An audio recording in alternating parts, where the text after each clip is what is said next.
assist providers in determining eligibility for homeless court. And then the content is to ensure documentation is representative of the client's underlying issue of homelessness and criminal behavior. So eligibility needs to meet three different criteria. So it'll be client criteria, case criteria, and then program criteria. Client criteria would consist of multiple underlying conditions, right? So it could be economic hardship, mental illness, physical disability, substance abuse. It could be one or two or multiple factors.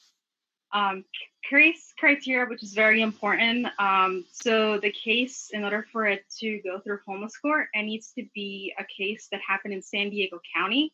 It needs to be active in the system. It needs to have a future court date, either in traffic or misdemeanor court, or the case needs to be or have a warrant.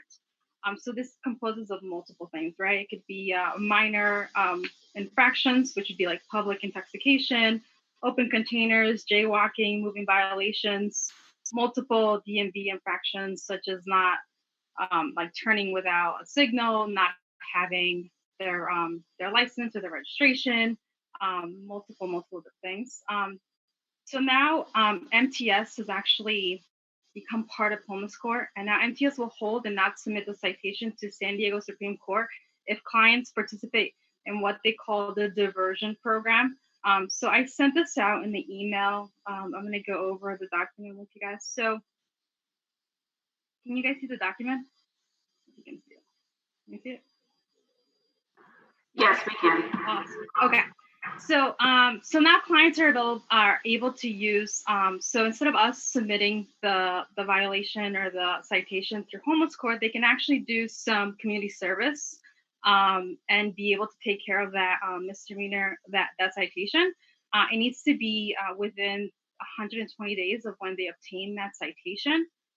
So they can do 3 hours of community service, either through the San Diego Food Bank. They'll need to go to the website and just create an online account, select the MTS diversion program, put in the citation number. And then when they arrive to the food bank, just let them know that they're there to do the 3 hours of community service. Or they can go through any of the providers over at homeless court. So if that happens, if you want one of your clients or participants to go through that process, just send an email over to San Diego to homelesscourtprogram.org and just let them know that you're looking for them to get this, the 3 hours of community service and what's, where they can do that, and they'll be able to take care of that citation. Any questions about I'll go through this since it's 2 sections. I'll stop in the middle for questions. Okay. So if you have any questions.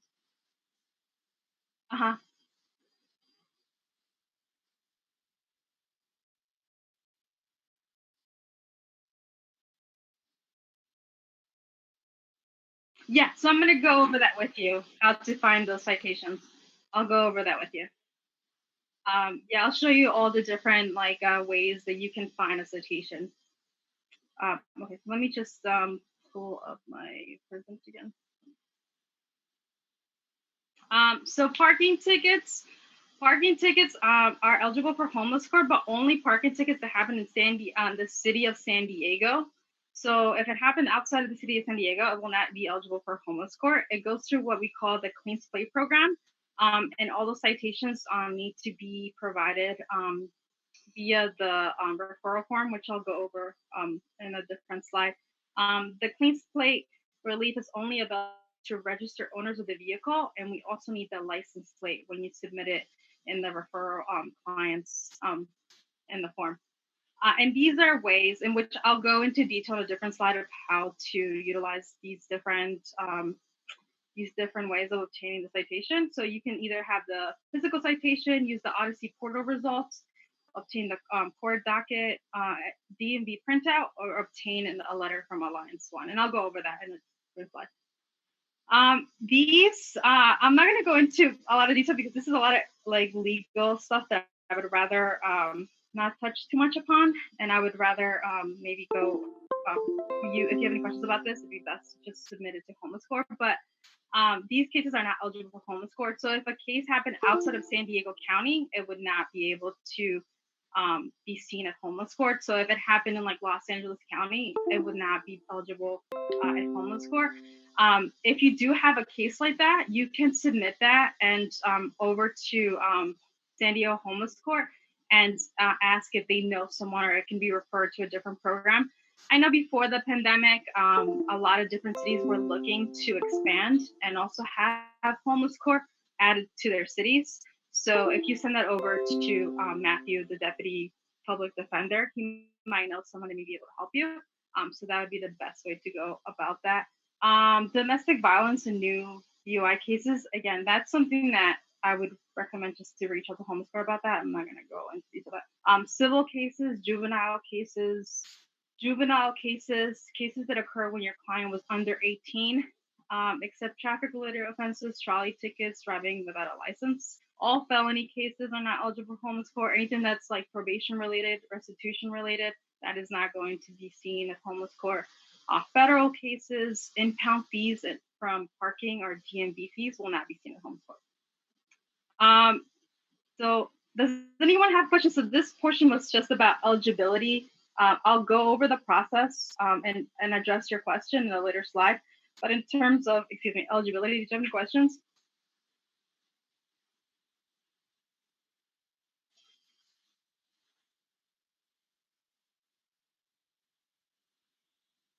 So MTS, what's happening is, so now, like if someone has a trolley ticket, we sent, the homeless court has partnered with MTS to have that removed, so it doesn't have to go through homeless court. So let's say a client comes in, they're like, I have a, I didn't pay for this trolley ticket. This is my citation.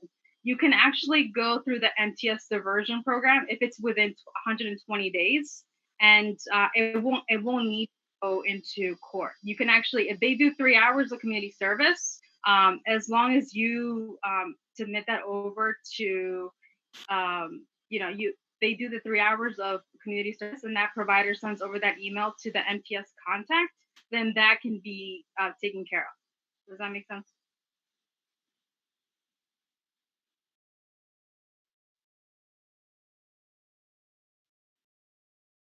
So if they have a trolley ticket, right? So they come to your office and they have a trolley ticket, right? So you can either have them go into, let me show.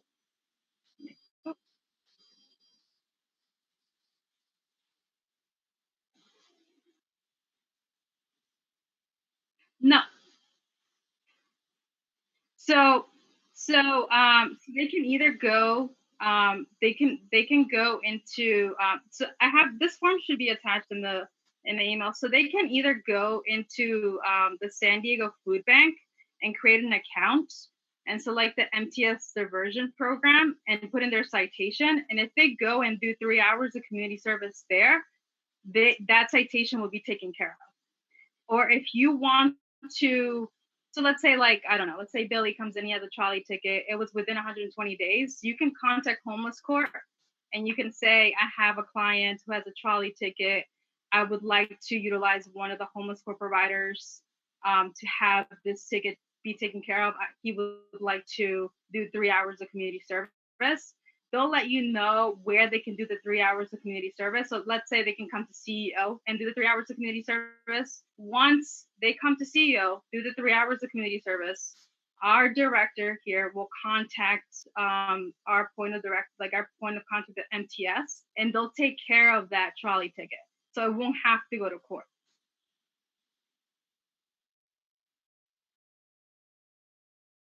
Yeah, I'm sorry, I talk really fast, but no, let me know because I and I'm also nervous. So let me know, and I'll definitely clarify. But right now, if you look at the document, like the San Diego, we only had, as of right now, from my understanding, we've only had one participant or one client go through that, and they actually went through us, through CEO, and they came. They had their trolley ticket. They did the 3 hours of community service over at our place, and then we sent out, an email. Our director sent out an email to the contact MTS and said, so and so did the 3 hours. Could we please, they've done their community service. Could we please move forward with taking care of the trolley ticket? And then it was taken care of.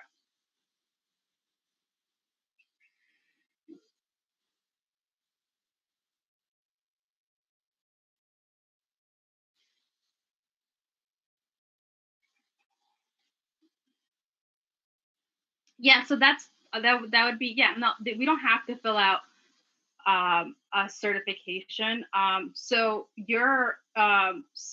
all our programs pretty much in a way touch upon a population that is at risk of being homeless or may be homeless. So you're you being a provider and coming on, it's already pretty much stated that you are addressing that. But these are just the requirements that we just go through. But does that make sense? You don't have to. I mean, you can in the advocacy letter, you can say when you write the letter, which I'll go over in a different slide. You can just say how you're helping them with preventing homelessness. So, like CEO, we provide them with employment, right? So they're at risk of being homeless, but we provide them with employment, so that assists them with not becoming homeless. Does that make sense? Okay. All right. Let me go back to. All right. So as of right now, this is because of the pandemic.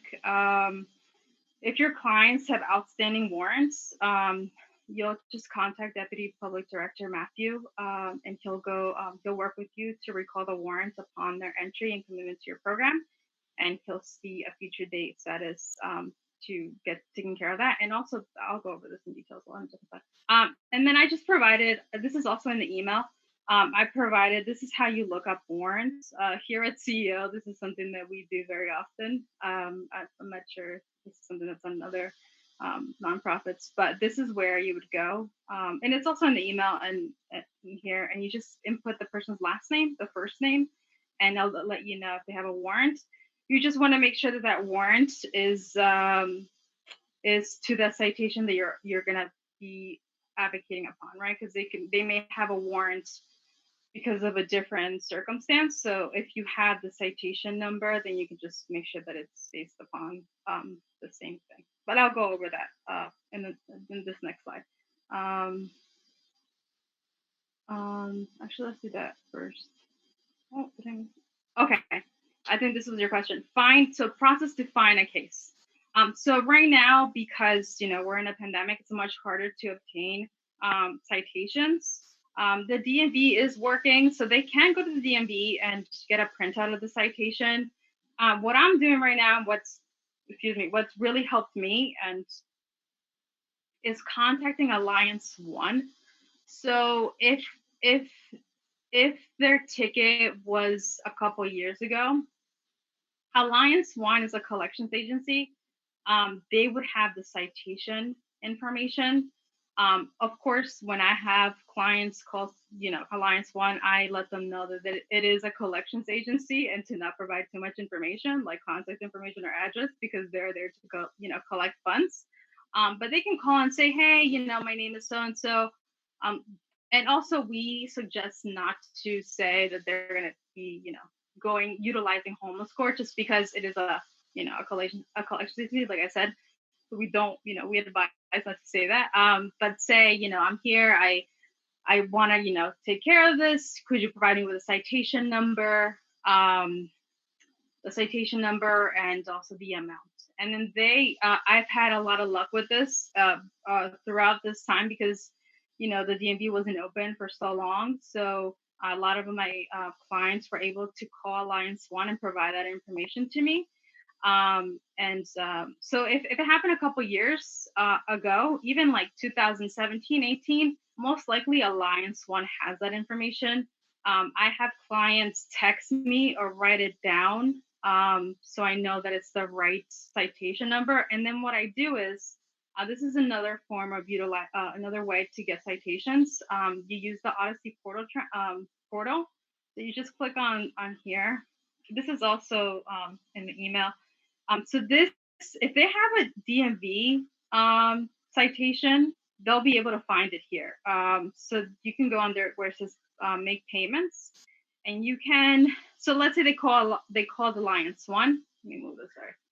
They called Alliance One and they obtained the citation number. So you want to make sure that it fits the criteria of homeless court. So you'll go under case number and then just type in the citation and then just look it up. I don't know. gonna work. But if it was, I want to show you something, but I don't know if that's even. I should probably not show you somebody else's information. But you can also, if you don't have the citation number, if you just have like the person's first name and last name and date of birth, this is also a great tool to utilize to find citations. So you need is the last name, first name, and date of birth. And if they have anything pending, it should pop up. And you can also look it up by their driver's license.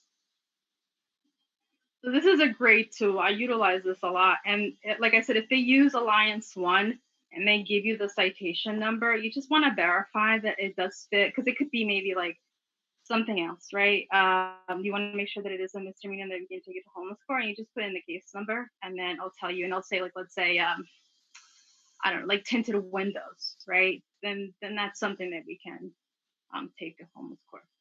Did that answer your question? Hello?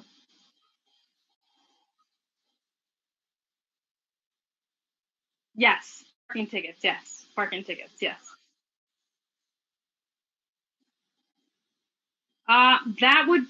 That's Alliance One. Alliance One will have, you can utilize this one as well. I myself, I'll be honest with you, I haven't had much luck with this particular tool, but this is a tool to also utilize. So Alliance One would have everything. Alliance One will have DMV offenses and will also have other infractions. So if it's something that went to collections, they're a great tool to utilize. You can also utilize this and just put in what it is, how long ago it was, and utilize this tool as well. But Alliance One, like I said, is the best thing. I mean, I don't know how how active the court is right now. They can, that's always the first thing that they can do as well. Just go into the court and get that as well. But um, yeah, these are the tools that I've gathered. I don't know. I can look and see if I can find something else in terms of other things. But Alliance One would be the best thing because they tend to have everything. Okay, no problem. So this is the process of homeless court. So this actually just changed a couple months ago. So I placed here the calendar for homeless court.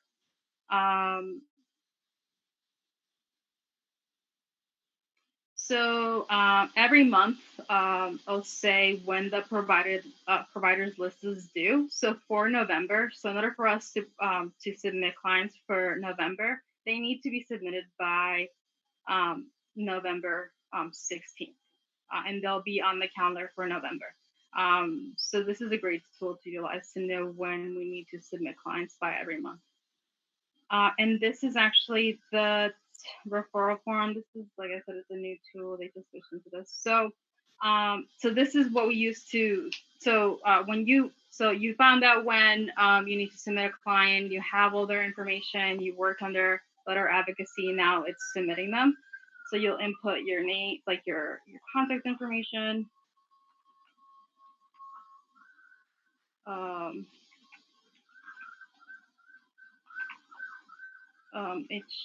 HCC provider.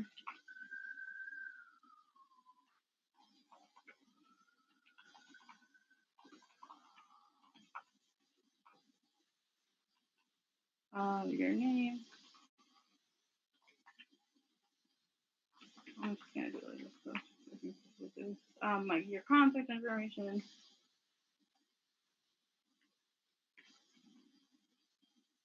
And then let's say, I don't know.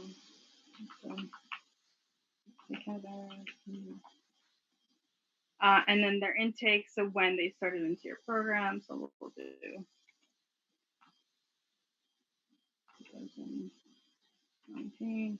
If they have any AKAs, any other names, their date of birth, we'll do. There, and then what they are, we'll do, and then if they're a veteran. If we are utilizing, if you do have parking tickets, then you'll write yes, right? And then you'll write down the parking tickets. We'll say okay. And then also you need the license plate, so we'll do. And then those participants need assistance with traffic, misdemeanor criminal offenses, criminal court, let's say yes. And then you'll provide the case as well. So the great thing about this as well, so sometimes we have clients that have multiple citations, multiple things, but unfortunately they're not able to provide us with written documentation. So as long as you have one case, homeless court has the ability of finding out everything that is pending that is eligible for homeless court. So if they only give you one, I've had instances where I've taken clients to homeless court and they've said, hey, Monica, I have this one. And they back before the pandemic, they sat with the public defender and they come back and they're like, oh my God, they found, I had like 6, 7 citations pending. So that's the great thing about home is all you really need is one citation and they'll be able to find other ones if we're not able to, obtain documentation from the client. And let's just say they don't have an active warrant. And then here you'll submit the letter of advocacy. So now I'll go over. So this this kind of just discusses how we at CEO kind of go about processing our letter of advocacy. So the letter of advocacy needs to have a description of the program and services, start date, length of time and program, summary of client's circumstances, insight overcoming challenges, positive change, work hours, number of meetings, statements from client, and accomplishments. So document your client's process since receiving tickets, description of program and client's timeline of participation, how have they overcome challenges and made positive change. And I'll go over this and I'll provide the details, examples, participation details in their effort, statement from client, motivation and goals. So also we here you want to include what they're doing outside of your program as well. So here at CEO, we provide them with employment, but we also in the advocacy letter we talk about they're doing NA or AA classes, if they're living at a sober living at a we include all of that information. If they're doing a different program as well, we include that. The advocacy letter is worth hundreds of thousands of dollars, and I have clients that I've taken to homeless court that they've close to 15, even a lot of money, 20,000. And we've had some people really utilize that service. So the way that we break down our letter, we introduce CEO, our mission, our program framework, our clients' participation at CEO, and what they're doing well, enrolled, and how they completed our requirements, which is program criteria. So they completed the orientation with us. That are working with us. They get paid daily. Our site supervisor provides feedback on their work, how they're doing in their meetings with their job coach or job developer, if they're getting any certifications through us. And then we also talk a little bit about like our program once they found job outside of CEO. And this is stuff that they're doing outside. So clients process outside of CEO completed or in process improved. So if they're taking classes, if they are doing employment training, housing, sober living, meetings. I had a client recently during the pandemic send me photos of him doing NA or AA classes like via Zoom. And I just took everybody else's face off and I just left his face and his name. And I submitted that with my packet. And I submitted that saying this is, proof of this client doing NA, AA classes via Zoom. Before, the pandemic, we can get they actually signed, there's a lot that they signed before they do those classes. I would submit that, but not because it's a little bit different. But yeah, I would just take, those photos and just take away everybody else's face and then just his, and then that would be proof that they're doing those classes. Have other programs I have participants that are also part of McAllister or maybe Second Chance. They can write a letter saying, so-and-so is doing this and this is the requirements and this is how they're doing there. And I provide that as supporting documentation.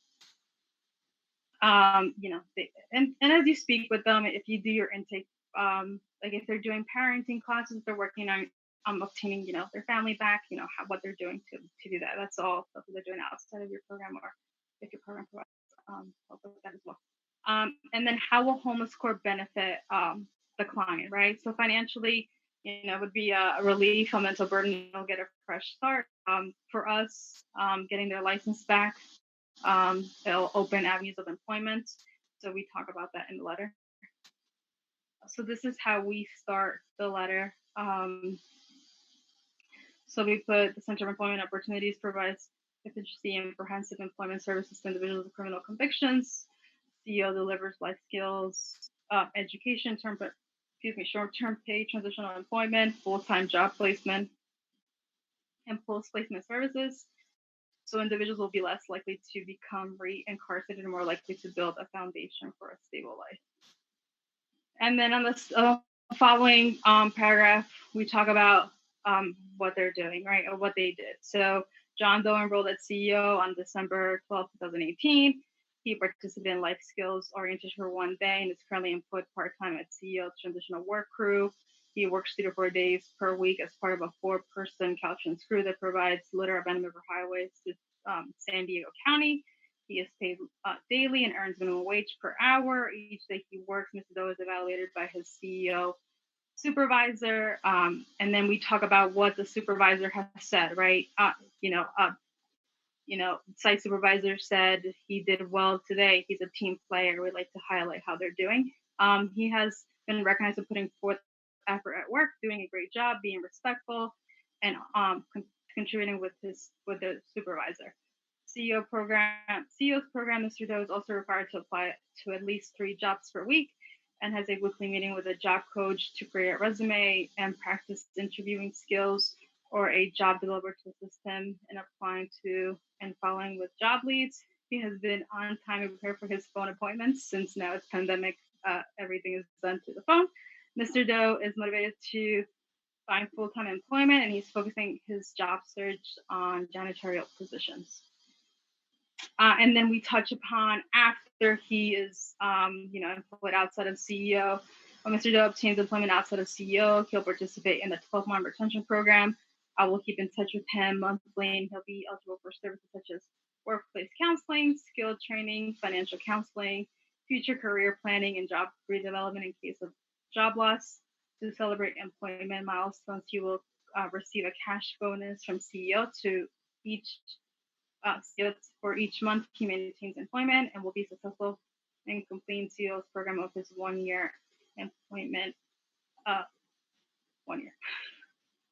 And then we highlight, so it's fairly lengthy, and then we highlight what they're doing outside of CEO.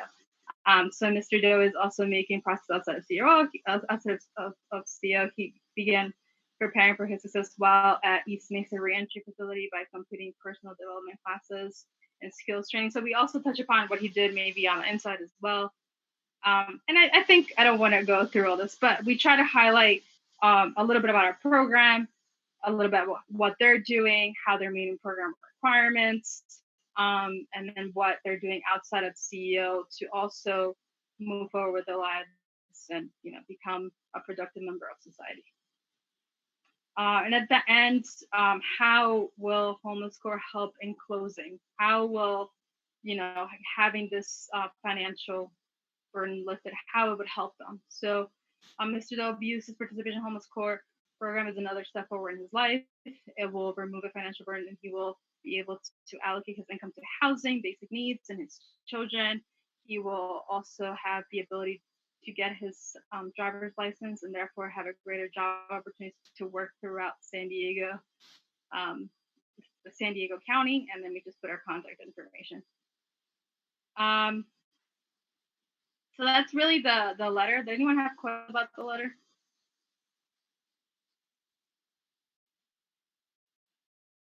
Another question. This is Jamal. So even before we get to this, don't we have to do another specific training so we could be providers for homeless court? So to my understanding, you're already, so the moment the deputy public defender sent over saying that you are a provider of homeless court, then you're already part of homeless court. Does that answer your question? Are you like specific members, or just like specific members in your team, or just like the organization as a whole?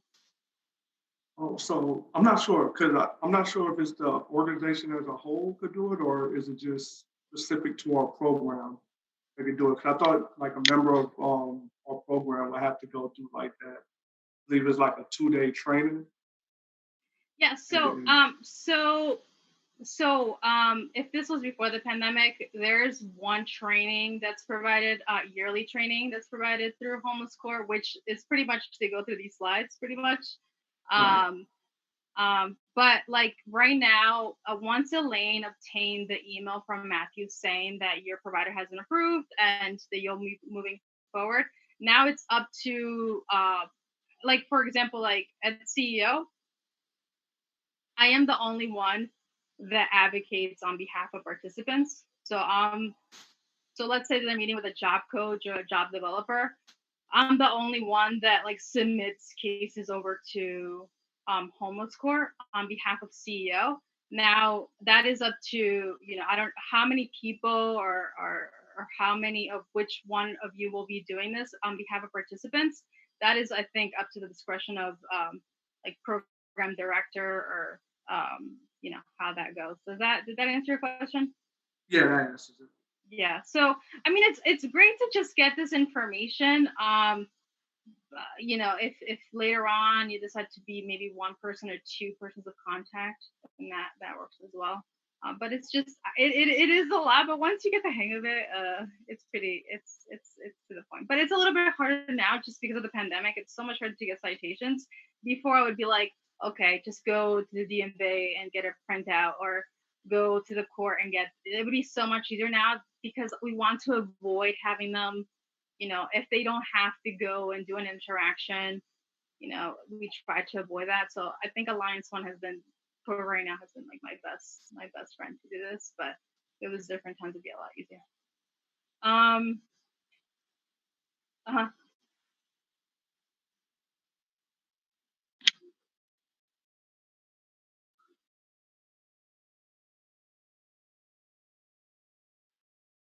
Right, exactly. Yeah.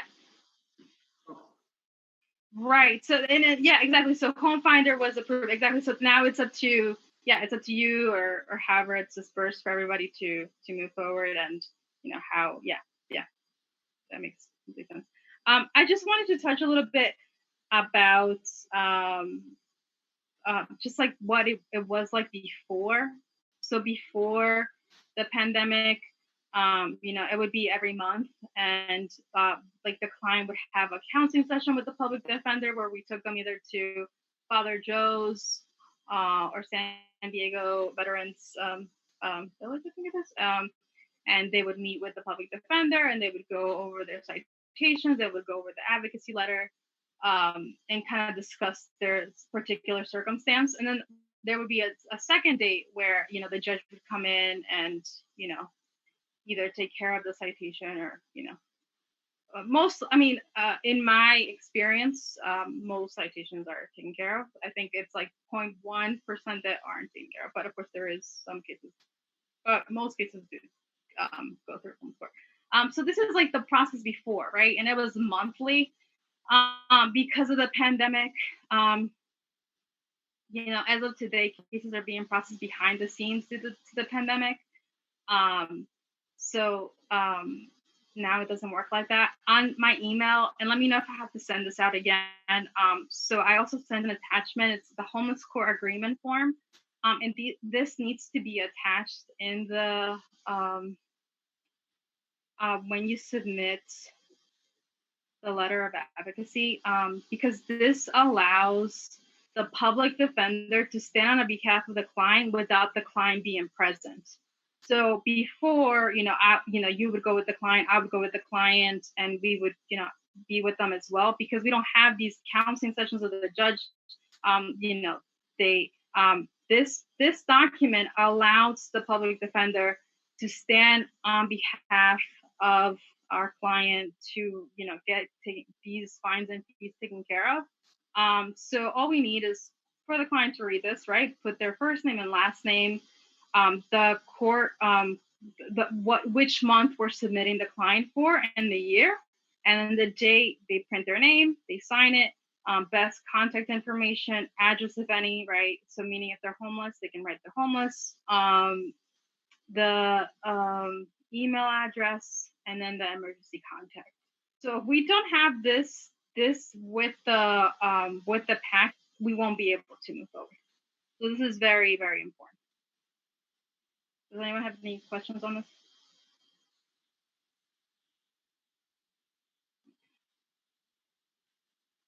And let me know if I have to, if you need me to send it out, I can send it out again. And then estimated time of processing. Again, like if it was, before the pandemic, it would be, I can tell the client, you'll be seen by the end of the month, right? That's unfortunately not happening. They're a little bit backed up, I want to say. So as of today, Homeless Court is working on processing cases from July to October. So they, right now they have some cases they need to follow up on just because the, courts aren't working to capacity. So we need to follow up with that. So please keep this in mind when you're referring clients via Homeless Court. Advise clients that there may be some leeway time from submission to processing. So when you do your intake process, let them know, I'm not 100% sure when this will be seen. I will, I'll let you know once I submit you, and I know you have, if I submit you for October, you'll get an email back from Naomi saying, client Billy Bob has been submitted for for Homeless Court calendar November, right? And then you can say you are on the calendar, you will be seen, and you do have a spot. When that will be right now is tentative. So try to stress that, because I have people call me all the time. They're like, Monica, you submitted me for August. I'm still waiting. And I just let them know, like, things are not working, operating as before. Things are taking longer. And typically they tend to understand that. I don't know what's happened. And then, oh no.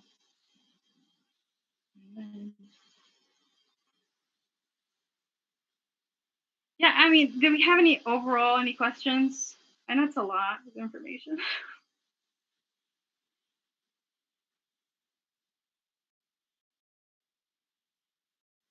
Hello?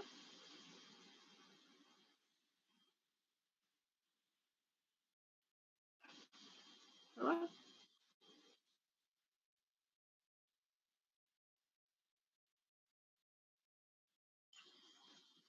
Yeah, so at the end, so let's say you're up to speed, right? Let's say you want to submit clients for November 16th, right? So you have all their information. So at the end of this form, there's a button where it says, I'll show you briefly. Give me a second. I don't know if I have this. Please don't mind my. Okay, now it's.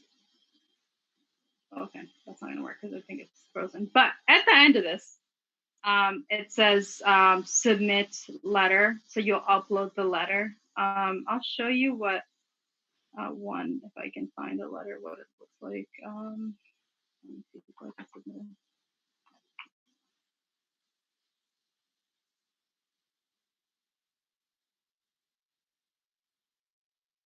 Yes. So this is somebody I submitted. I don't want to I'll go briefly through because I don't, I don't want to really show his personal information. So this is the letter, right? So this is the letter. Typically you want to put this, I was in a hurry. You want to put the Homeless Court agreement form in the beginning. So it'd be the first thing, and then the letter. And then any other information that you can have. So I submitted a pay stub, I submitted his resume, I submitted, if he's doing some program information, I submitted this from Crash, they completed the program, I submitted South Bay Communications, I submitted this. So all that would be at the end of the let me hide myself at the end of yes.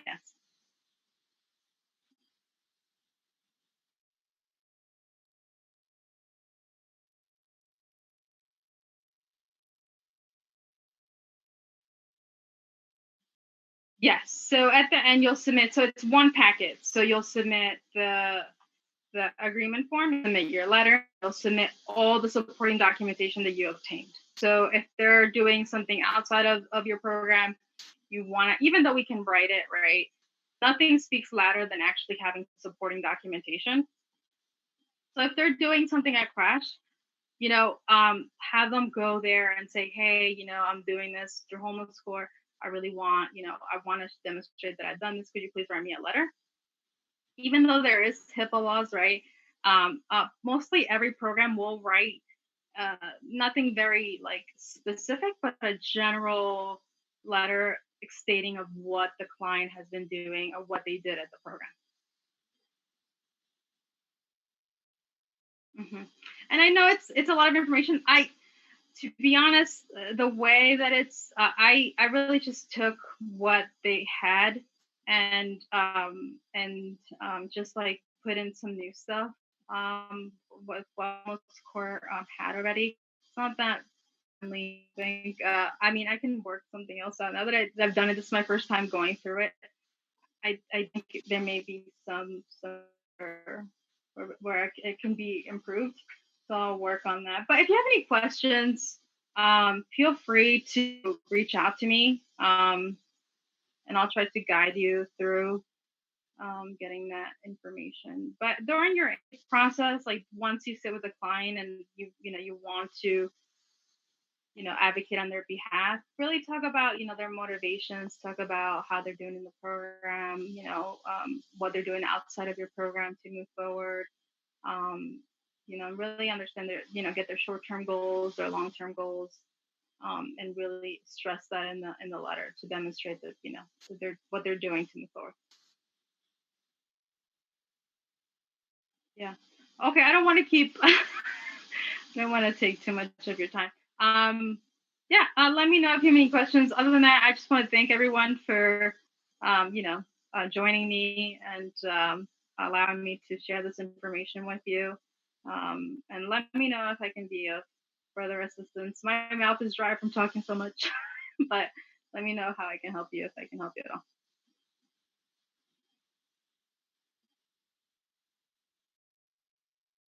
Thank you. Have a good day. All right. Bye bye.